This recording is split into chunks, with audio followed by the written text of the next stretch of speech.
Willard Brooks, a boy of just 3 years old, boarded a flight alone, thinking it would be a simple, peaceful journey home. But when an incredible event occurred in the cockpit, panic erupted among the passengers. Pilotless, uncontrolled, the plane was in free fall. No one could have imagined that the only person capable of saving more than 100 lives would be a child. Willard Brooks clutched the strap of his backpack tightly as he walked down the aisle of the Chicago airport. At 13, he seemed more confident than many adults traveling alone. His eyes sparkled with curiosity and his steps were purposeful, even though it was his first time flying without his parents. "All alone today, big guy?" asked Sarah, the flight attendant, smiling kindly as she scanned her boarding pass at the gate. "Yes, ma'am, I'm just back from vacation at my grandparents' house in Chicago," Willard replied, proud of his independence. "They've lived there for 50 years. What courage! Your parents must be very proud of you." "They were a little worried, but they trust me," Willard said with a smile. He pointed to his carry-on bag filled with drawings of airplanes. Sarah laughed when she saw the drawings. "Do you like flying?" "I do. My dad works for an airline and he always tells me amazing stories about flying." Willard found his window seat and called his parents right before takeoff. "Mom, I'm already on the plane. The flight attendant is super nice. She loved my drawings." "That's great, honey. I'm going to miss you. Are you sure everything's okay?" "Sure, Mom. I'm so excited to fly all by myself." His dad then picked up the phone. "Son, remember what I always tell you about flying?" "Sure, Dad. The most important thing in the air is to stay calm no matter what." "Exactly. Have a good flight and call us as soon as you get to Denver." "I promise, I love you." The plane took off on time at 8:30 a.m. with 127 people on board, including the crew. It was a brand new Boeing 737, and Willard watched the takeoff maneuvers fascinated through the window. During the flight, he took out his notebook and began drawing different models of the planes, reproducing the details he saw through the window. The flight was going smoothly. The passengers chatted quietly. Some were sleeping, others were reading newspapers or magazines. Breakfast had been served about an hour earlier. Willard was finishing a detailed drawing of a Boeing 737 when he noticed something strange. An unusual noise seemed to be coming from the cockpit. It was not the usual, steady drone of the engines that he knew so well. It was an unnatural kind of silence punctuated by unusual electronic beeps. Willard frowned and listened.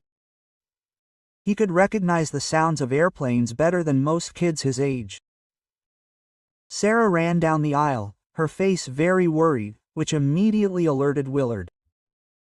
She headed straight for the cockpit and when she opened the door, Willard heard her frantic voice. "A doctor, please, quickly, it's urgent." Willard's heart raced. He unbuckled his seatbelt and walked quickly to the front of the cabin where Sarah was desperately trying to wake up the two pilots, both unconscious in their seats. "What happened to them?" Willard asked, a ball of fear rising inside him. "I don't know, they both lost consciousness at the same time. They're not responding to anything," Sarah replied in panic, her hands shaking as she searched for their lungs. Willard glanced at the cockpit dashboard. Several red lights were flashing frantically. Electronic alarms were sounding softly but incessantly, and he could sense that the plane was slowly but dangerously losing altitude. The artificial horizon indicated a gradual descent that would inevitably lead to a crash. In that moment of terror, all the hours Willard had spent playing computer flight simulators, listening to his father's technical explanations of aviation, and observing flight procedures made perfect sense. More than 100 people were on board, including families with children and babies. "I can fly," Willard said, his voice as confident as he could muster, though his hands were shaking. But you're just a kid. My father has been working with airplanes for 20 years. I've learned a lot from him, and I practice on the simulator. If we don't do something now, we're all going to die. Sarah looked at the unconscious pilots, then at Willard, then at the red lights on the dashboard. She knew there was absolutely no other option. Come into the cockpit, she said, stepping aside to make room for him. Willard took a deep breath and stepped inside. Willard carefully settled into the captain's seat and adjusted the height to reach the controls properly. His legs barely touched the rudder pedals, but his hands found the main levers as if he had always known them. The plane continued to descend dangerously, and he knew he had only minutes to act. He put the headset over his ears and activated the comm system, his hands shaking. Denver Control Tower, this is Flight 227.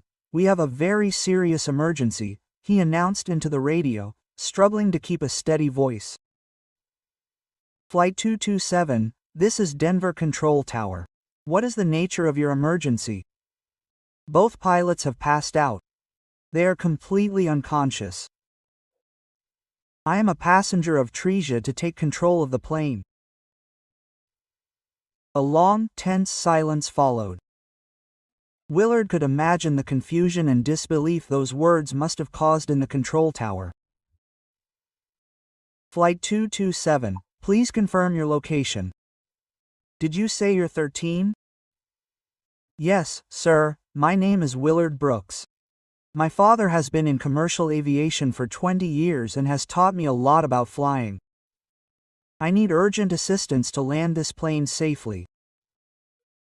Meanwhile, behind him in the cabin, Sarah was doing her best to keep the passengers in their seats and prevent panic from taking over. Please, everyone, return to your seats immediately. Keep your seatbelts fastened. Everything's going to be okay, she shouted, though her voice clearly betrayed her anxiety. What do you mean a child is flying the plane? This is insane, a middle-aged man cried as he stood up. Where are the real pilots? A woman asked. We have no choice. Both pilots are unconscious, Sarah replied firmly, trying to exude a confidence she didn't feel. At the Denver Control Tower, Captain Jake Morrison, a seasoned pilot with over 10 years of experience and thousands of hours of flying time, personally took over the call. Willard, my name is Jake Morrison. I've been a pilot for a long time, and I'm going to help you step by step, okay? First, tell me what the altimeter says. Willard carefully examined the instruments in front of him. We're at 7,200 feet and still descending rapidly. Alright, Willard, you're doing really well so far. Now, do exactly as I tell you. First, pull the stick back toward you, slowly, to stop the descent. Willard grabbed the stick with both hands and pulled it back gradually, just as he had done hundreds of times in the simulator. The plane responded immediately and stopped losing altitude. There you go, the plane is no longer descending. The altitude is stable. Great job, Willard. Now, let's activate the autopilot to help you. Do you see a button with the letters AP on the center panel? Yes, I see it. Perfect. Press it gently. Willard pressed the button and immediately felt the plane become much more stable. The feeling of control improved significantly. It's much more stable now. We're all behind you, Willard. You're doing an incredible job for your age, Jake said over the radio, genuinely impressed by the boy's calm demeanor. I'm scared, but I can't abandon all these people, Willard replied, wiping the sweat from his forehead. That's exactly the right mindset to be in. Fear is normal, but you're showing real courage. Behind him, Sarah decided to make a general announcement over the plane's loudspeaker. Dear passengers, please remain seated with your seatbelts securely fastened. We are facing an emergency situation, but everything is under control. In the cabin, panic was starting to spread like wildfire.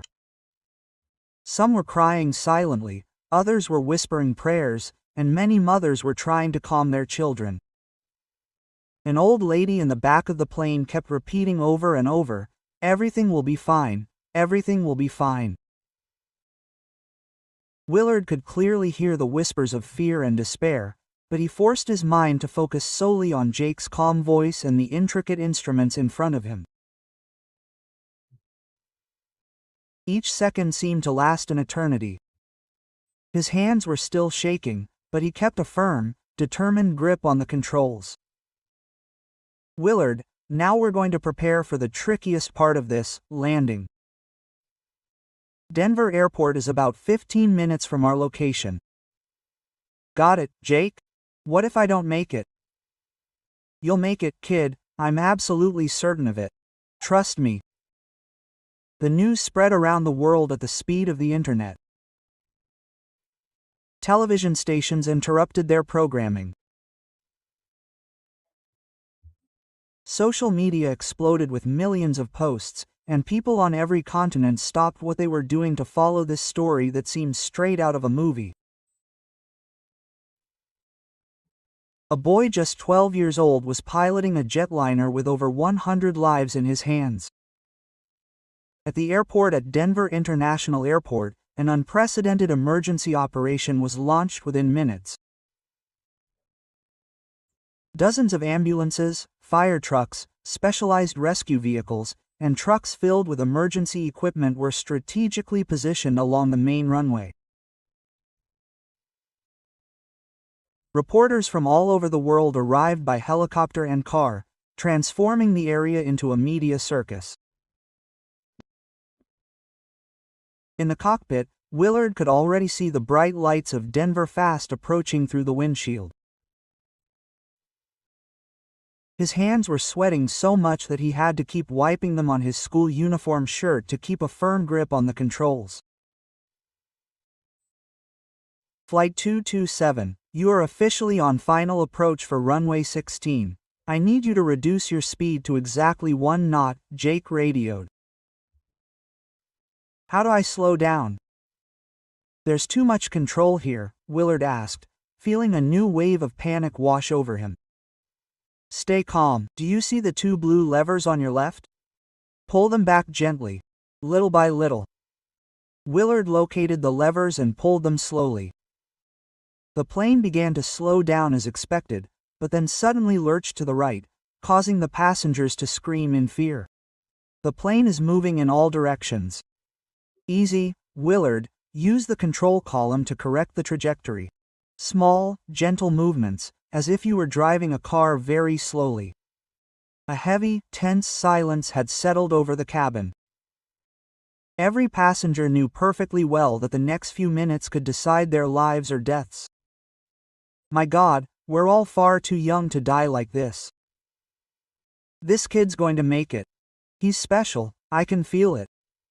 A businessman called out, desperately trying to reassure the others. And himself. He's saved us so far.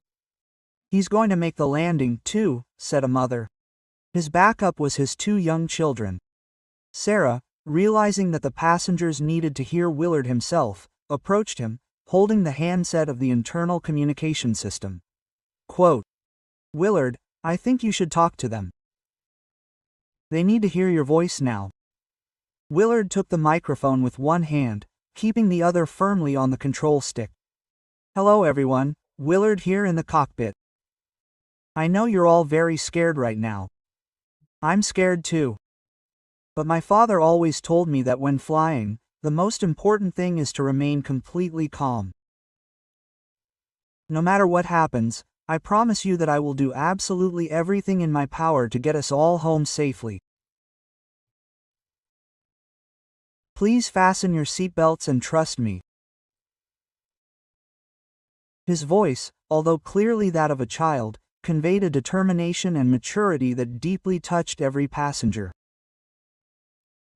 Many began to cry, but they were no longer tears of despair, They were tears of pure emotion and renewed hope.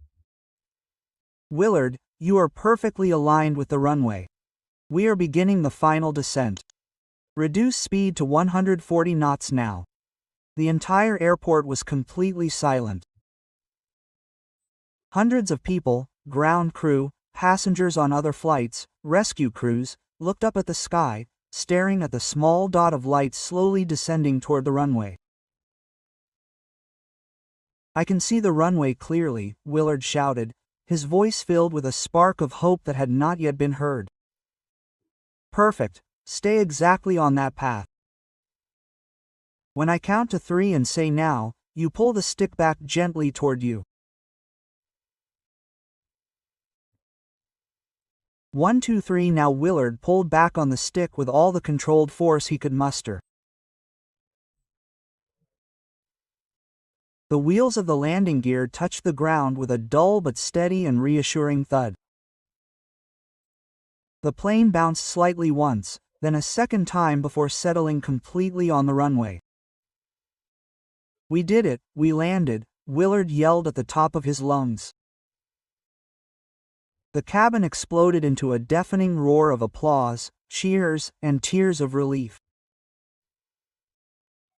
Passengers hugged each other, cried tears of happiness, and chanted Willard's name as if he were a superhero out of a comic book. When the plane's doors finally opened onto the runway at Denver International Airport, Willard's parents were the first to board. They ran through the cabin aisles to the cockpit, where they found their son still sitting in the captain's seat, shaking with emotion and relief. "My son, my hero," his mother cried, hugging him so tightly that he struggled to breathe. "You've done exactly everything I've taught you all these years," his father said, tears streaming freely down his cheeks. "I'm prouder of you than I've ever been. Dad, I remembered every word you said to me on the flight. It helped me keep my cool. You saved all those people, Willard. You are a true hero." But the biggest surprise of Willard's life was just beginning. A dapper man in a dark suit approached the small family group respectfully. "Willard Brooks. My name is Michael Stevens. I am a special advisor to the President of the United States. The President has been briefed on what you accomplished today and would very much like to meet you personally at the White House." "Does the President want to meet me?" Willard asked, his eyes wide with surprise. He said he had to meet the bravest boy in America in person. 3 minutes later, Willard stood in the White House's famous Oval Office, dressed in his finest navy suit. His hands were still shaking slightly, but this time it was from nervousness, not fear. The President of the United States entered the room with a warm, genuine smile. "So, you're the famous Willard Brooks? The whole country is talking about you, my boy. You became a national hero overnight. Thank you very much, Mr. President. I still can't believe I'm actually here in the White House. Come sit here with me, Willard. I'd like to have a real conversation with you." They settled into comfortable leather chairs. The President leaned forward slightly, gazing into Willard's determined eyes. "What you were able to do up there on that plane was absolutely extraordinary. You saved 127 lives, including your own. That officially makes you a national hero. I simply did what I knew had to be done. My father always taught me that when people need us, we should act without hesitation. Your father raised you perfectly. Tell me, Willard, what is your greatest dream in life?" Willard's eyes lit up. "I want to be a real professional pilot. I want to fly forever and help others like my father does every day in his job." The President smiled and picked up the red telephone on his desk.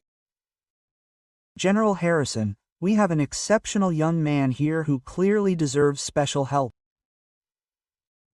2 weeks later, Willard was quietly playing in the yard with his golden retriever when the mailman arrived with a very special piece of mail. "Willard, did you get an important letter?"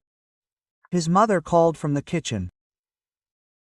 He ran into the house and discovered an official envelope sealed with a gold seal of the United States Air Force.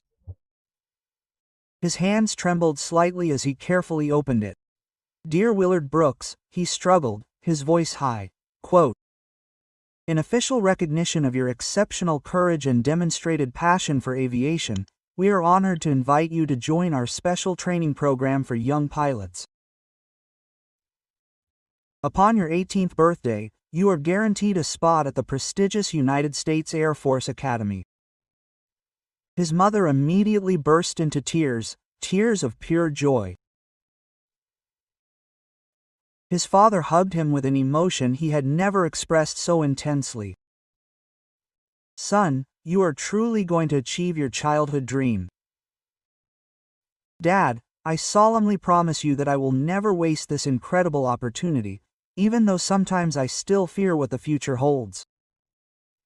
That evening, Willard stood at his window, watching the planes fly by in the starry sky. He knew, deep down, that his life had changed forever that day, on Flight 227. Years later, as one of the most respected and decorated military pilots in the country, Willard still told his story to young pilots in training. He told them that the most important lesson was not to never be afraid, but to find the courage to act, even when fear seemed insurmountable, especially when others were counting on us. And so the brave boy who had saved a plane became the man who inspired thousands of young people to pursue their wildest dreams, proving once and for all that age never defines the depth of courage one carries within.